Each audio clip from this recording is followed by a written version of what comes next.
Shortly after the 1803 Louisiana Purchase, President Thomas Jefferson chose Meriwether Lewis to lead an expedition to map the newly acquired territory and find a water route to the Pacific Ocean. Lewis chose William Clark to join him in leading that mission. Their Corps of Discovery traveled for 2 years, covered more than 4,000 miles, and brought home key information about the land, the plants and animals, and the native peoples. We are joined now by Lanny Jones, an author and magazine editor who has written extensively about Lewis and Clark. Mr. Jones, thank you for being here. I'm very happy to. So when we think of Lewis and Clark, we tend to think of them together, right? Almost as one name on that great expedition. But of course, they were unique and different men, and I wanted to spend some time talking about them as individuals, starting with Meriwether Lewis. Where was he from, and how did he grow up?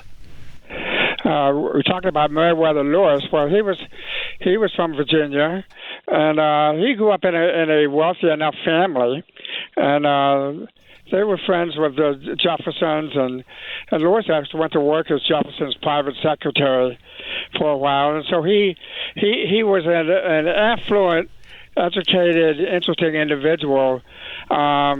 He was almost too interesting because he had some trouble getting along with people, and he was somewhat opinionated. I mean, he did not read the room well. Did he have a formal education? And on top of that, what kind of experiences did he have that would later lend themselves to this Corps of Discovery mission?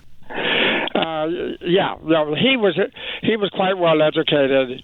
For some reason, I'm blanking out on the college, but I believe it was UVA, and much more so than William Clark, who grew up in a large, more frontier-like family. And Clark, we'll talk about him later, but he was the ninth of 10 children. On Meriwether Lewis, how did he first catch the attention of Thomas Jefferson? Because they were from Charlottesville, and they just got to know each other there. And then Jefferson, when he became president, initially hired Lewis to be his secretary and got to know him much better. You touched on his personality a little bit, Meriwether Lewis's personality. Tell us more about what he was like. Well, I mean, one of the things about Lewis is that he was a fanatic. He these days we would say he was on the spectrum someplace. He had great powers of concentration. He measured everything. He was a would-be scientist. So when he goes on the expedition, he writes down the name of everything. He brings out a tape measure and measures literally the height of an anthill. If he catches a fish, he counts how many scales the fish has, and he measures how wide the mouth of the fish is. So he tried to quantify things, and that was the way he thought, and that made him comfortable if he could do that.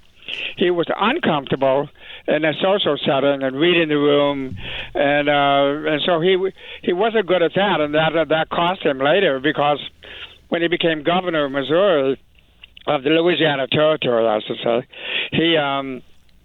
he couldn't really work well with people, and he made enemies, and people challenged him to duels, and so he got into trouble that way, and that led to his problems. Let's dig in a little bit to the early life of William Clark then. The early part of his life, what do we know about that period and what shaped him? Well, Clark was an adventurous man and an outgoing man. By the way, both Lewis and Clark were bigger than most people. They were both around 6'2", which was a half foot larger than most American men were then. For example, no one realizes like Daniel Boone was 5'8", much smaller. Anyway, but Clark was in a large frontier family, and his parents had 10 children, and he was the ninth of 10. So he grew up in a big family. He had no choice. He learned how to get along with people, and so he did that very well. And his older brothers, two of them became generals in the Continental Army. That was the famous George Rogers Clark, his eldest brother, who was a military hero of the frontier. And so he was heavily influenced by them. And Clark the whole family moved from Virginia to Louisville, Kentucky. And so they were really living on the frontier. If I can add just one comment about both of them, kind of comparing them. We tend to think of in legend as pairs of men as being opposites. So we have Abbott and Costello, we have Dr. Sherlock Holmes and Dr. Watson, and we have all of these opposites. But Lewis and Clark were both very intelligent, and they're not so much opposites as they were different. They were just different personalities, so you had to read them differently. And the men of the expedition, the 33 men they commanded, really respected them both, but in a different way. I mean, typically during the expedition, Lewis would be walking alone by himself on the riverbank, and Clark would be with the men in the boats, kind of commanding the actual voyage itself. Explain for us how they actually came together. First of all, did they know each other before Lewis asked Clark to join him, and were they considered friends? They knew each other briefly in the Army, and they were both posted to the same place in Ohio and in Pittsburgh, I think. And they were both sort of mutually impressed with one another. And Clark outranked Lewis at that time, and so they knew each other. And so when Lewis asked Clark if he would join the expedition, in their voyage, Clark immediately agreed because he knew Lewis and so respected him. You mentioned that they were both physically large men, at least larger than others, most others for the time. Both had military backgrounds. How did the military prepare them for what was to come with this 2-year mission? Well, they were commanders and they were soldiers, and they got the job done, and that's what they tried to do. So it's almost a familiar American type. They took the orders from Jefferson, and Jefferson gave them long, complicated orders. Find the best way to the Pacific, get to know the tribes, figure out what's out there, and they worked very, very hard to do that. And the important thing is they wrote it all down. I don't want to get ahead of myself here, but they took the time to write their journals, and their journals are the greatest journals in the history of all exploration. The official published version now, is about 15 volumes, big thick volumes, and it's a beautiful edition put out by Gary Moulton at the University of Iowa. And I did a tiny, smaller edition. You can put it in your back pocket. That was my point. But still, it is, and it's literature. It has, a great narrative. We're going to find the Pacific. It has interesting characters. And so we have the two captains, but we have Sacagawea, the Indian woman. We have the baby. We have the various enlisted men with very interesting issues. And so it's full of characterizations, and it's full of the human voice. And so, Hemingway famously said that American literature began with Huckleberry Finn because of its use of the vernacular. But you see the vernacular in the Lewis and Clark journals, way before that. And they're talking, they say, I woke up as hungry as a wolf. And they're mosquitoes, spelled like mosquitoes, all around. And the Indians wear moccasins, so they spelled it moccasins.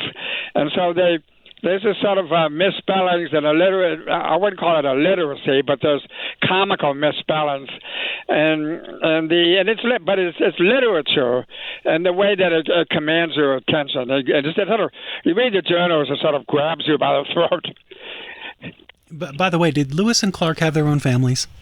Did they ever what? Did they have their own families back home? Oh yes, excuse me. Lewis never married. And Clark had a family and children, and was a good father to his children. And he sent at least once on the West Point, and he wrote letters to them. But Lewis, today we also call him a loner. He was a loner. Tell us more about their actual roles during the expedition. You touched on this a little bit, Lanny Jones, but looking back on that history, how did they divide things up? Well, one thing I did to understand their roles was to understand what the enlisted men what was important to them. And when you look up, you could do a word cloud, where a computer analyzes every word in their journals and tells you how often they appear. And the most frequent word is river, which is not all that surprising. That's where they were. That's what they were doing. They were on rivers the whole time. And but the next most frequent words become great. Like it's great, like Great Falls and the Great Portage, and everything is great. And so that tells you a little about their ambitions. But then when you look at what the words the men used, a couple of enlisted men did their journals, and they talked only about Clark, and they say Captain Clark did this and Captain Clark did that. And they don't even talk about Lewis, because Lewis was a scientist, and he was off writing down things and creating very real science, but that's what he did. They were certainly prolific writers in those journals. Lanny Jones, tell us more about Lewis and Clark as communicators in other ways while they were on their journey. I'm speaking particularly about any negotiations they had to have with the native people. Oh, the natives, you say the negotiations they had with native peoples? Yeah, what were they like in communicating with them, in talking to them? Did one of them take the lead on all of this? Yeah, they were impressed. William Clark's father, George Rogers Clark, had been a fighter against Indians, and so you imagine they might be suspicious of them, and but say as it turned out, the Indians helped them. So the Lewis and Clark depended on the kindness of strangers, as they say, and the strangers in this case were the Indians, who taught them how to get a canoe around the rocks by putting up a sail on the canoe and carrying it. And they taught them what roots they could eat and what roots they should not eat. And so they told them about the science of survival. And so by the time Lewis and Clark got to the Pacific Ocean, and they were at what was called Fort Mandan, which is named after the tribe there, they had nothing but great respect for the Indians. And then on the way back, the expedition kind of almost froze to death, stumbling out of the Bitterroot Mountains, and the Nez Perce tribe saved them and fed them and take care of them. And so the respect that was engendered by the kindness of the tribes, of the indigenous peoples, made a huge impact on Lewis and Clark. And you see it in their journals and in their conversations later. And one of the sad things, and I'm going to get way ahead, but Clark later participated in the removal of the Indians because he thought he was doing them a favor to get them away from the whiskey traders and let them live out in the mountains by themselves, and that did not really do them that great a favor. Lewis and Clark, of course, became quite famous as a result of the expedition. What was it like for them personally? What did that fame mean to them personally? It's a little hard to read with Lewis because he was a powerful person, and he was the governor of the territory. And then Clark became the governor of Missouri, and he became the most famous person in the West. And what did it mean to him? I think he took it seriously, and people came to call on him. For example, the famous writer Washington Irving, a classic Eastern writer, came to St. Louis and met with Clark because he wanted to meet him. The famous William Clark, and so Washington Irving interviewed Clark and wrote about it. And Clark later, when he died in 1938, the funeral procession for Clark's funeral was a mile long in St. Louis, and this is a mile of carriages and people walking, so it was a very long procession. Did Lewis and Clark benefit financially from the expedition? Yeah, I would say somewhat. I don't know if you can measure it in dollars exactly. They're more or less on expense accounts. but they were both government employees. They're both high-ranking government officials, both in charge of the territory, the largest in terms of square acres, more territory they were in charge of than anybody was in charge of except the president, because they were in charge of the frontier. You know, in every inch, basically, the Louisiana Territory to the west of the Mississippi River, they more or less all were responsible for it. Tell us more about the death of Meriwether Lewis, which we've read was obviously a sad event, but under suspicious circumstances, at least in the beginning. What can you tell us? Lewis went out and was going back to Washington. Lewis, he had his suspense account challenged. And so he was going to Washington to argue about his suspense account. And he, on the way, he dies in Tennessee mysteriously in a cabin. He had rented a cabin, and he's shot there. And then it's generally thought, and I certainly think, that it was a suicide. He just couldn't face the idea of going all the way to Washington and perhaps losing this. And Clark, who knew Lewis well, of course, also thought it was a suicide. And so it's like JFK. To me, it was a single bullet in one shooter, and the shooter was Lewis. Clark died more conventionally. He survived cholera in St. Louis, and then he died, basically of pneumonia in St. Louis. And somewhat of old age. He lived. As I said, he had 9 brothers and sisters, and he outlived them all. And he sort of dies of old age in his house in St. Louis. And so he had a satisfying life. I think he was about 68 when he died. That isn't that old these days, but that's what he was then. I was going to ask, Mr. Jones, from your own work, your own research, observation of Lewis and Clark, what else would you want our listeners and TV viewers to know about the two of them? Maybe something we didn't learn when we were all in school. What have we not covered that you would want to point out?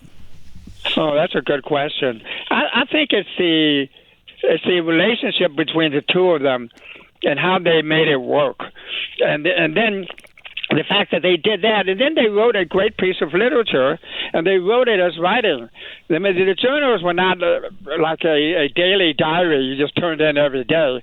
They wrote things down, but then they rewrote it. They left things blank, and they filled them in later. I mean, Lewis especially did this. When he sees the Great Falls of the Missouri, he goes back and fills it in with a better description. And he's a typical writer. He goes home and says, I could write this better. And he tries to write it up better.